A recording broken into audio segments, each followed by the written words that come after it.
नमस्कार दोस्तों। केरला का जो नदन पार्ट है उसको हाई अलर्ट पर डाल दिया गया है because of sudden rise in Shigella bacterial infection. यहां पर आप न्यूज देख सकते हो 15 more identified with Shigella symptoms in Kozhikode. तो मैं आपको इस वीडियो में बताऊंगा कि अचानक से ऐसा क्या हुआ जिसकी वजह से ये सडन हमें राइज देखने को मिल रहा है इस पर्टिकुलर इन्फेक्शन का। शिगेला बैक्टीरियल इन्फेक्शन एग्जैक्टली होता क्या है, सिम्टम्स क्या होते हैं, सब कुछ डिटेल में जानेंगे। चलिए आगे बढ़ते हैं। मैं हूं अंकित अग्रवाल और अपडेट के लिए आप मुझे फॉलो कर सकते हैं इंस्टाग्राम, फेसबुक और ट्विटर पर। मेरे लेक्चर की हर पीडीएफ आपको फेसबुक पर तो मिलेगी ही, प्लस साथ में आप मेरा टेलीग्राम चैनल ज्वाइन कर सकते हैं by searching Ankit Agarwal official. और अगर आप यूपीएससी की तैयारी कर रहे हैं तो आपके लिए सुनहरा मौका है स्टडी IQ लैब के लिए स्मार्ट कोर्सेज, जिसके थ्रू आप अपनी प्रिपरेशन और भी ज्यादा अच्छे तरीके से कर सकते हैं।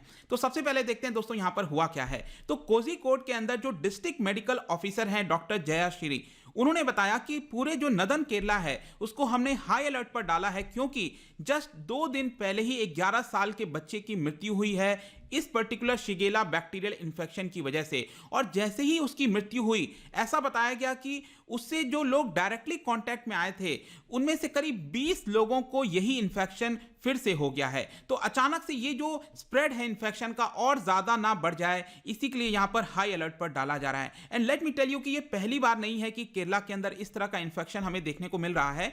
2019 में भी एक स्कूल के अंदर ये पर्टिकुलर इन्फेक्शन देखने को मिला था और जो मिड डे मील है उसको मॉनिटर करने के लिए किया गया था क्योंकि करीब 40 बच्चों को हॉस्पिटलाइज करना पड़ा था एक लोअर प्राइमरी स्कूल के अंदर। तो यहां पर 2019 में भी इस तरह का हमें सिमिलर सिम्टम्स जैसा देखने को मिला था। अब देखिए ये जो शिगेला बैक्टीरियल इन्फेक्शन है उसके बारे में तो हम जानेंगे ही, लेकिन उसके पहले बैक्टीरियल डिजीज का क्या सिचुएशन है उसको थोड़ा सा देख लेते हैं। देखिए जब भी कोई भी हमें डिजीज होता है, चाहे बैक्टीरियल हो, फंगस हो या फिर वायरल इन्फेक्शन हो, उसका मेन कारण है कि जो माइक्रो ऑर्गेनिज्म है वो हमारे बॉडी में एंटर कर जाते हैं और उसके बाद वो अपने आप को रिप्रोड्यूस करने लगते हैं। तो उनको बेसिकली हम पैथोजेंस कहते हैं। तो यहां पर अलग अलग प्रकार के हमें इंफेक्शन देखने को मिलेगा, जैसे कि जो कोविड-19 है, कोरोना वायरस है, ये वायरल डिजीज है। इसके अलावा जो अभी मैंने रिसेंटली एक वीडियो बनाया था म्यूकर माइकोसिस के बारे में, वो आपका फंगल डिजीज है। जस्ट 2 दिन पहले ही मैंने बनाया था और उसमें आपको बताया था कि जो कोविड-19 पोस्ट कोविड-19 के जो पेशेंट्स हैं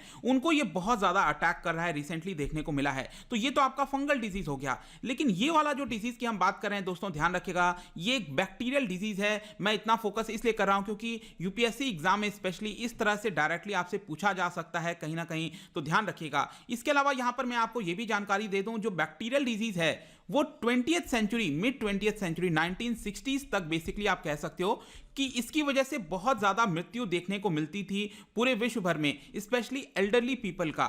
लेकिन धीरे धीरे चलकर हमने देखा विश्व भर में जो इंप्रूव्ड सैनिटाइजेशन है, इसके अलावा वैक्सीन का डेवलपमेंट हुआ, एंटीबायोटिक्स जो आने लग गए, उसकी वजह से यहां पर हमें रिडक्शन देखने को मिला है। लेकिन इसकी वजह से एक और प्रॉब्लम यह हो गया है कि एंटीबायोटिक रेसिस्टेंट स्ट्रेन जो हैं वो आपके होने लग गए। स्पेशली आपने ट्यूबरक्लोसिस के बारे में सुना होगा। ट्यूबरक्लोसिस भी ध्यान रखिएगा, ये बैक्टीरियल डिजीज है, माइकोबैक्टीरियम ट्यूबरक्लोसिस इसको कहा जाता है, जिस बैक्टीरिया से ये होता है। तो पहले क्या था कि यहां पर स्ट्रेन थोड़ा कमजोर था, लेकिन धीरे धीरे क्या करने लगा, वो MDR टीबी में बदल गया, that is multi drug resistance TB. तो यहां पर क्या होता है कि आप बहुत गलत तरीके से अगर एंटीबायोटिक्स लेते हैं बैक्टीरियल डिजीज के केस में, तो यहां पर वो जो बैक्टीरिया है वो रेसिस्टेंट हो जाता है इस पर्टिकुलर ड्रग के खिलाफ। तो यहां पर भी हमें ध्यान देने की आवश्यकता है। अब हम आते हैं शिगेला इन्फेक्शन के बारे में। इसका सबसे पहले नाम आप समझ लो, जो बैक्टीरिया है उसका नाम है शिगेला, ठीक है, जो बैक्टीरिया है उसका नाम है शिगेला। जैसे कोविड-19 के केस में जो आपका वायरस का नाम है वो क्या है,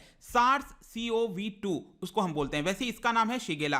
और जो इन्फेक्शन होता है इसकी वजह से, जो इन्फेक्शन है आपका, उसको हम कहते हैं शिगेलोसिस, ठीक है। तो ये दोनों नाम आप ध्यान रखिएगा। अगर हम सिम्टम्स की बात करें तो अगर ये इन्फेक्शन होता है तो कौन से तरह के सिम्टम्स देखने को मिलते हैं, तो डायरिया हो गया, फीवर हो गया, स्टमक क्रैम्प्स हो गए, इस तरह की चीजें करीब 7 दिन तक देखने को मिलती हैं। ट्रीटमेंट की बात करें तो ऑब्वियस सी बात है, जो एंटीबायोटिक्स है वो काफी ज्यादा काम आता है इस केस में, और यहां पर जो इलनेस है उसका ड्यूरेशन कम कर देता है। इसके अलावा यहां पर ध्यान रखिएगा, ये कंटेजियस है, जैसे कि कोरोना वायरस कंटेजियस है। कंटेजियस का मतलब होता है कि ये एक पर्सन से दूसरे पर्सन में ट्रांसफर हो सकता है, मतलब ये कम्युनिकेबल डिजीज है, ऑब्वियस सी बात है। और ये कंटेजियस है, एक पर्सन से दूसरे पर्सन में काफी इजीली ये ट्रांसफर हो सकता है। अगर सपोज मैं कहता हूं कि कोई पर्सन इससे ठीक हो गया है, उसके बावजूद भी ये ट्रांसफर हो सकता है, मतलब कि एक पर्सन यहां पर क्योर हो चुका है, लेकिन अगर बैक्टीरिया उस पर्सन के अंदर अभी भी मौजूद है तो वो काफी इजीली दूसरे पर्सन को भी इन्फेक्ट कर सकता है। तो ये आपको ध्यान रखना है। इसके अलावा यहाँ पर ये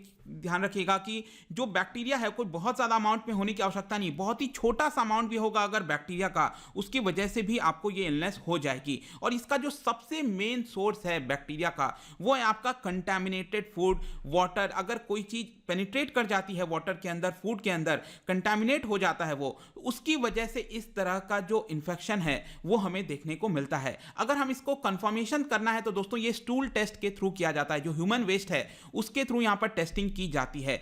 इसका जो सबसे इंपॉर्टेंट चीज इस पर्टिकुलर चीज में हमें ध्यान रखना है, जिस तरह से कोविड-19 में प्रॉपर हाइजीन रखने की आवश्यकता है, सेम वही चीज हमें ये जो शिगेला इन्फेक्शन है उसमें भी, जैसे कि हैंड वॉश करना प्रॉपर तरीके से, ये सब चीज करना चाहिए। इसके अलावा मैं आपको बता दूं, कोई भी सरफेस के अगर टच में आप आते हो उसकी वजह से भी ये इन्फेक्शन हो सकता है। और सिर्फ यही नहीं, अगर किसी पर्सन को ये बैक्टीरियल इन्फेक्शन है और वो खाना कुक कर कर आपको देता है, बना कर देता है, तो भी आपको ये इन्फेक्शन हो सकता है। अब हम देखते हैं कि इसमें सबसे वल्नरेबल कौन है। देखिए, ये जो इन्फेक्शन है वो सभी लोगों को हो सकता है, इसमें एज का कोई डिफरेंस नहीं है, लेकिन यहां पर ज्यादा जो ससेप्टेबल हैं, जो वल्नरेबल हैं, वो आपका चिल्ड्रन है, जो बच्चे हैं, उनको ये काफी ज्यादा अट्रैक्ट करता है। स्पेशली यहां पर क्योंकि बच्चों का जो इम्यूनिटी पावर है वो कोई बहुत ज्यादा बढ़िया नहीं है, और केरला के अंदर भी यही चीज देखने को मिला। ज्यादातर जो संख्या है आपका जो एडमिट हुए हैं हॉस्पिटल में, उसमें बच्चे ही देखने को मिले हैं। इसके अलावा जो लोग ट्रैवल कर रहे होते हैं उनको भी ये इन्फेक्शन हो जाता है बिकॉज ऑफ कंटामिनेटेड वाटर, जैसा कि मैंने आपको बताया।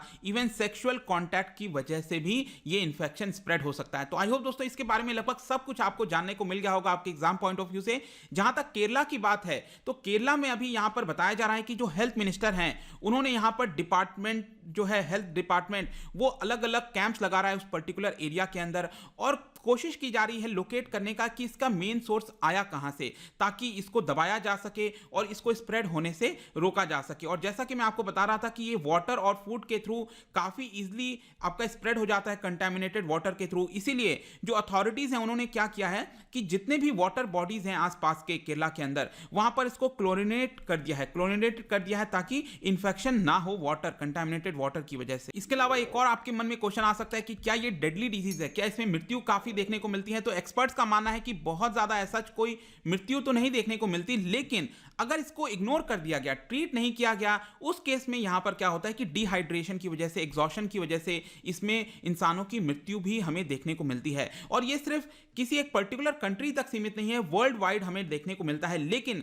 ज्यादातर ये आपको डेवलपिंग कंट्रीज में देखने को मिलता होगा। इसका जाहिर सी बात है कि जहां पर हाइजीन नहीं होगा, क्राउडेड लोकेशंस होंगे, जैसे स्कूल्स हो गया, डे केयर सेंटर्स हो गए, वहां पर आपको पुअर सैनिटेशन अगर है तो वहां पर आपको इस तरह का डिजीज देखने को मिलेगा। और लास्ट में कंक्लूजन में दोस्तों हम कह सकते हैं कि यहां पर ऑल्दो 11 साल के बच्चे की जो मृत्यु हुई है, अब हो सकता है कि जितने भी 20 लोग यहां पर इन्फेक्ट हुए हैं उसमें बताया जा रहा है कि या तो वो उसके फ्यूनरल में गए थे या फिर उनके घरों में ये खाना खाए थे। तो यहां पर स्पेशली केरला को लोगों को यहां पर ध्यान देने की आवश्यकता है, और जो हेल्थ डिपार्टमेंट है उनको कोशिश करनी चाहिए कि ये और ज्यादा ना फैले, ये भी समाप्त हो जाए, यही आशा करते हैं। जाने से पहले मैं आपके लिए एक क्वेश्चन लेकर आया हूं। यहां पर अगर सपोज मैं कहता हूं कि विटामिन ई की डेफिशिएंसी होती है, इसकी वजह से क्या हो सकता है, इन 4 ऑप्शन में क्या आप मुझे बता सकते हो? इसका जो राइट आंसर है मैं हमेशा की तरह इंस्टाग्राम पर तो डालूंगा ही, अगर आप इंस्टा पे नहीं हो कोई बात नहीं, टेलीग्राम से ले सकते हैं। मैं कई सारे एमसीक्यूज यहां पर डालता रहता हूं, आप स्टोरीज में जाकर प्ले कर सकते हो। अगर आप मुझसे इकोनॉमी पढ़ना चाहते हैं, कोई भी कोर्स परचेज करना चाहते हैं, स्टडी IQ ऐप पर जा सकते हैं। आई होप कि ये वीडियो आपको पसंद आया होगा। मिलता हूं आपसे next time, till then thank you very much, see you soon.